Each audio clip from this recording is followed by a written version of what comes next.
Podcast Canal Senior.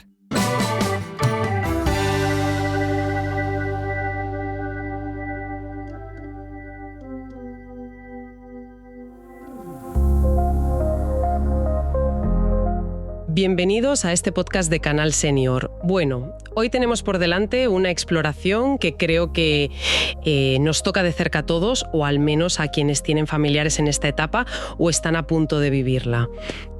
Totalmente. Es un tema fundamental. A ver, imaginemos por un momento una situación súper concreta para quienes nos escuchan. Pensemos en esa agenda personal que, pues durante 30 o 40 años, ha estado dictada milimétricamente por el reloj de la oficina. O por los turnos de la fábrica, claro. Exacto. O por las rutinas familiares de llevar y traer a los niños del colegio. Y de repente, de un día para otro, esa agenda se queda completamente en blanco. Y el silencio que queda en esas páginas vacías asusta.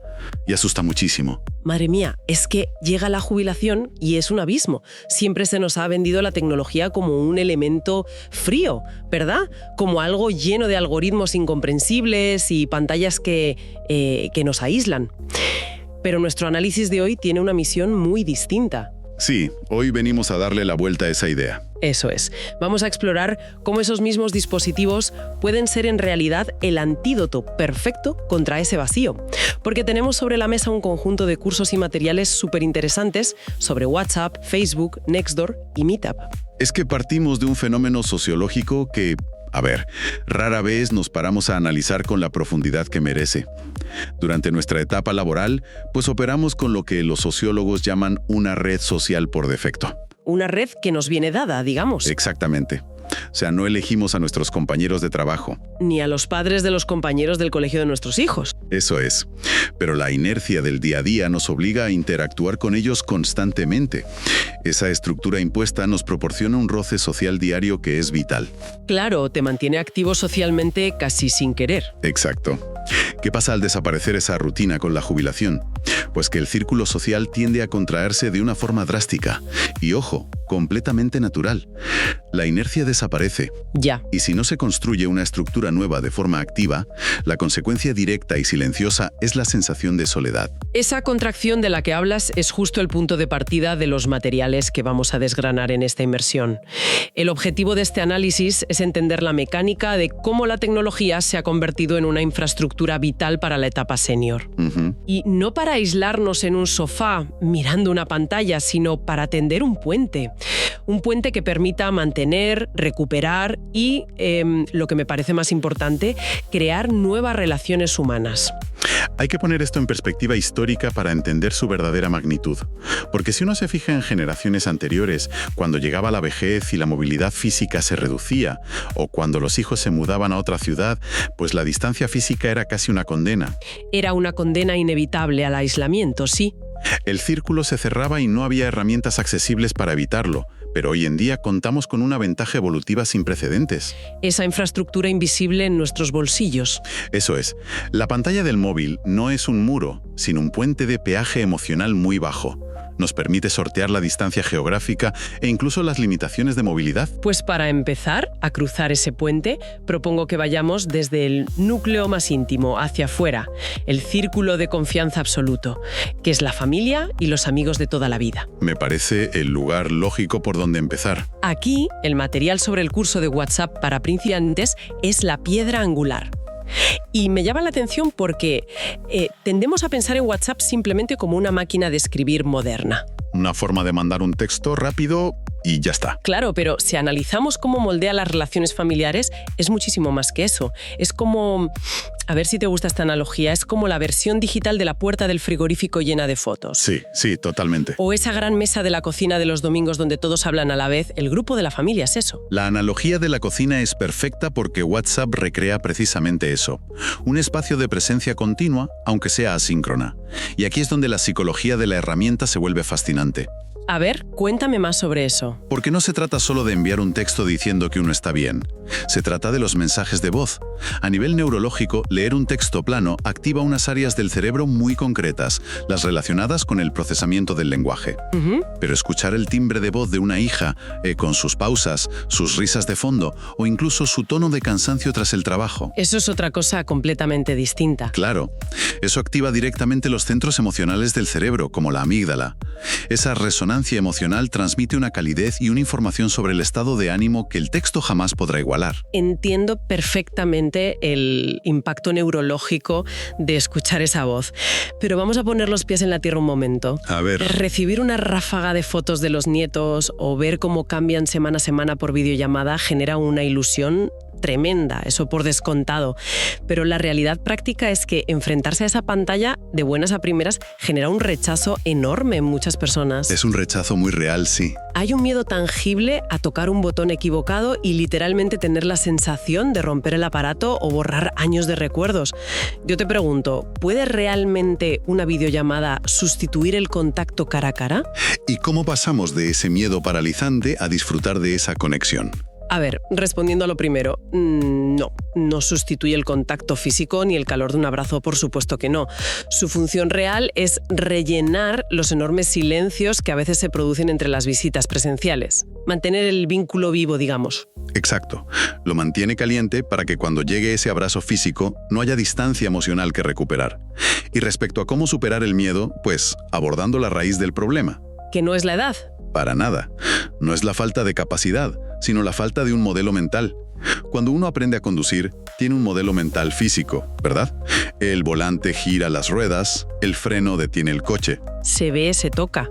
Claro, pero en el mundo digital todo es abstracto. Ese miedo a borrar Internet viene de no entender cómo funciona la nube o el almacenamiento en el dispositivo. Y ahí es donde entra la importancia de la educación digital que mencionan los materiales. Ese es el punto clave. El material de los cursos hace un trabajo excelente al enfocarse en aprender paso a paso, desde cero y sin experiencia previa, porque la comprensión técnica elimina la ansiedad psicológica. Ya veo. Por ejemplo, enseñar de forma explícita cómo funcionan los ajustes de privacidad, o cómo identificar un mensaje sospechoso y bloquear a un contacto desconocido. No es solo una lección técnica, es entregarle a la persona las llaves de su propia seguridad. Es decir, devolverles el control. Enseñarles que el móvil hace exactamente lo que ellos le piden, ni más ni menos. Precisamente. Una vez que se construye ese modelo mental básico y se disipa el miedo a las estafas o a los errores catastróficos, pues la herramienta desaparece de la conciencia. Y lo que queda es puramente la conexión humana. Eso es.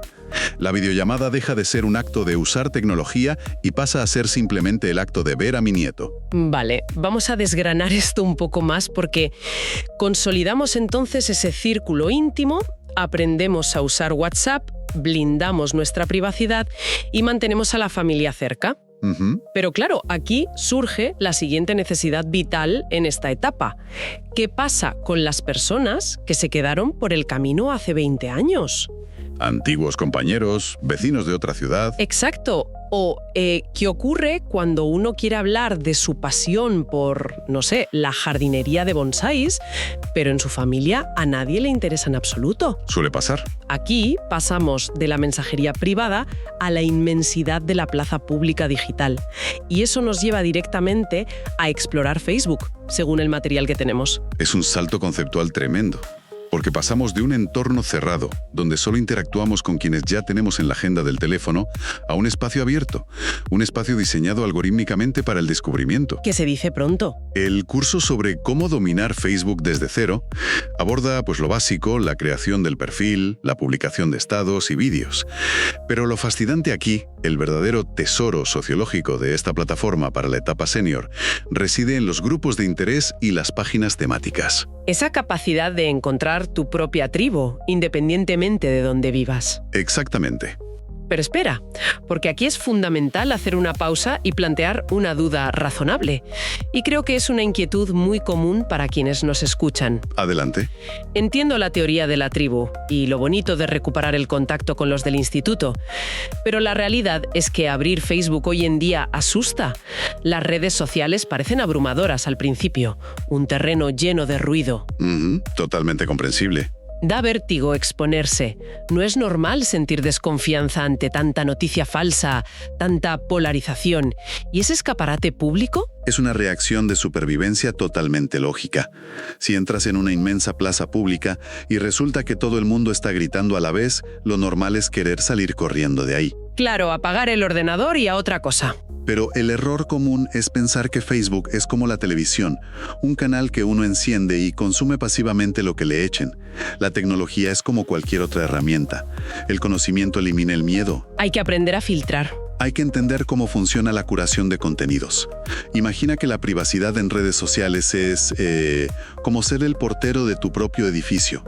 Al principio, la puerta está abierta de par en par y entra cualquiera a hacer ruido en el vestíbulo. Claro, y eso genera una sensación de vulnerabilidad tremenda. Sientes que cualquiera puede ver tus cosas. Pero cuando aprendes a configurar la cuenta adecuadamente, te das cuenta de que tú tienes las llaves. Eres el que decide quién pasa. Tú decides que solo tus amigos pasen al salón, que los conocidos se queden en el recibidor y que los desconocidos ni siquiera puedan acercarse a tu puerta. Me gusta mucho esa imagen del portero del edificio, fíjate. Es que cuando aplicas ese conocimiento, cuidando la privacidad como enseñan las buenas prácticas del curso, el ruido desaparece. La plataforma deja de ser abrumadora. Se transforma en una biblioteca tranquila donde tú eliges en qué sala entrar. Puedes estar en un grupo de debates sobre historia romana con 300 personas de todo el mundo. Y compartiendo una pasión que te estimula cognitivamente, interactuando de forma natural y divertida, sin exponer ni un solo dato de tu vida privada al resto de Internet. Cambia totalmente la perspectiva. Pasas de ser víctima del ruido a director de tu experiencia. Y el impacto que esto tiene en la autoestima debe ser enorme. Poder compartir un truco de bricolaje y recibir reconocimiento al instante. Eso es validación social. Es un factor de protección estupendo contra el aislamiento, desde luego. Bueno, pues hemos visto cómo blindar la comunicación con la familia en WhatsApp y cómo ampliar horizontes a nivel global en Facebook. Pero ahora esta exploración da un giro que me parece, sinceramente, fascinante. Vamos a bajar al terreno físico. Exacto. Pasamos del mundo puramente virtual a ver cómo la tecnología tiene un impacto sorprendente justo en la puerta de nuestras casas. Vamos a hablar de aplicaciones como Nextdoor y Meetup. Que se abordan en ese material complementario tan interesante sobre aplicaciones para romper con la soledad. Eso es, herramientas que sirven para descubrir el propio barrio. Y yo lo veo como llevar en el bolsillo el clásico tablón de anuncios del centro cívico del barrio. Es una buena forma de describirlo. En Nextdoor te enteras de una iniciativa para el parque de la esquina o pides un fontanero. Y Meetup te propone actividades, un grupo de senderismo o un club de lectura. Pero a ver, te lanzo una pregunta directa. Dime. ¿Crees que la tecnología en este caso realmente acerca a las personas o existe el riesgo de que nos acomodemos y nos encierre más en casa? Esa falsa ilusión de estar conectados solo por leer la pantalla. Es una duda muy válida. El riesgo de la observación pasiva siempre está ahí. Pero lo fascinante aquí es la paradoja de estas plataformas. ¿A qué te refieres? Que son herramientas digitales, código informático en un teléfono, diseñadas específicamente para fomentar el encuentro analógico y físico. El éxito de Meetup no es que mires la pantalla durante horas, sino que la apagues y salgas. Exactamente. Que apagues el teléfono, abras la puerta y vayas a encontrarte con alguien cara a cara. Y para entender por qué son tan revolucionarias, hay que pensar en cómo se hacen amigos en la edad adulta. Que no es nada fácil, las cosas como son. ¿Por qué de jóvenes hacemos amigos fácilmente? Y en la etapa senior parece una montaña imposible. Pues supongo que porque de jóvenes nos obligan a estar encerrados en un aula de colegio durante horas con las mismas personas. Claro. La amistad adulta requiere proximidad física, interacciones repetidas y un entorno que fomente abrirse al otro. Al dejar el entorno laboral, esos elementos desaparecen. Ya. Pero si encajas en un taller, requiere una cantidad de energía emocional que muchas personas no tienen. El miedo al rechazo es una barrera altísima. Totalmente. Ese pensamiento de ¿y si voy y no encajo? O seguro que ya se conocen todos entre ellos. Da mucha pereza, la verdad. Y ahí es donde entra el mecanismo de estas aplicaciones. Hackean la ansiedad social adulta. Porque apuntarse a actividades online a través de estas vías es uno de los métodos más efectivos para conocer gente en la vida real. Porque la intención ya está clara desde el principio. Eso es. Si te apuntas a un evento para ir a caminar por tu ciudad, sabes que todos los que van tienen el propósito explícito de conocer a desconocidos. La aplicación elimina la fricción. Y además puedes ver quién va a ir, romper el hielo antes de salir de casa. Claro. Teje una red de apoyo vecinal sólida. Es que cambia el paradigma. La pantalla deja de ser un escudo y se convierte en un rompehielos. Y fíjate, si observamos el recorrido completo que hemos hecho hoy a través de todas estas fuentes, vemos que el círculo se cierra de una forma muy inspiradora. Muy coherente, sí. Empezamos hablando del miedo a la pantalla en blanco, de la jubilación y al dispositivo nuevo. Y terminamos comprendiendo que la tecnología no viene a reemplazar la calidez humana. Para nada. Sino que ya sea WhatsApp, Facebook o Meetup, es una aliada extraordinaria para mantener las relaciones vivas, ampliarlas y mitigar de forma activa esa sensación de soledad. El hilo conductor es el empoderamiento. Superar la barrera tecnológica inicial vale la pena. Requiere esfuerzo, sí, pero aprender a dominar este entorno devuelve el control sobre la propia vida social. Es un mensaje de confianza enorme. Siempre, a cualquier edad. Es un buen momento para seguir conectando con el mundo. El aprendizaje continuo es vital.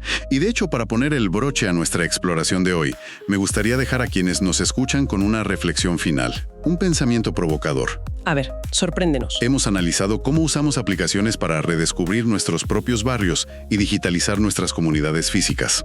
La pregunta es, a medida que nuestras vidas cotidianas sean cada vez más híbridas, mezclando lo físico y lo digital, ¿cómo va a cambiar el concepto tradicional de ser un buen vecino en la próxima década?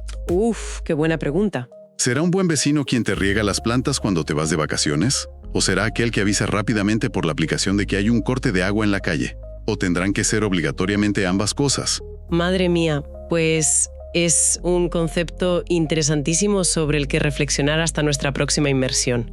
Muchísimas gracias por acompañarnos hoy en este análisis. Un placer, como siempre. Nos escuchamos en la próxima. Hasta pronto.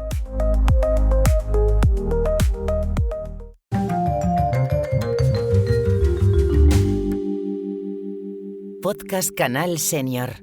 Y recuerda, si no lo sabes, apréndelo.